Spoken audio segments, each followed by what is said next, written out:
দুপুরের মধ্যে দেশের ১৫ জেলার ওপর দিয়ে ঘণ্টায় ৪৫ থেকে ৬০ কিলোমিটার বেগে ঝড়ো হাওয়া ও বজ্রসহ বৃষ্টি হতে পারে বলে জানিয়েছে আবহাওয়া অধিদপ্তর।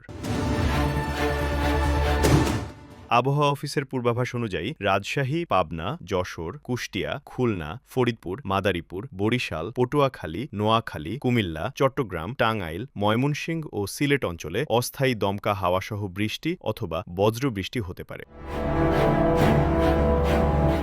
এ কারণে সংশ্লিষ্ট এলাকার নদীবন্দরগুলোকে ১ নম্বর সতর্ক সংকেত দেখাতে বলা হয়েছে। এদিকে ঢাকা ও আশপাশের এলাকাতেও দুপুরের মধ্যে বৃষ্টি ও বজ্রপাতের সম্ভাবনা রয়েছে। আবহাওয়াবিদরা জানিয়েছেন, বৃষ্টির কারণে দিনের তাপমাত্রা কিছুটা কমে স্বস্তি ফিরতে পারে। Desk report, press desk, BD.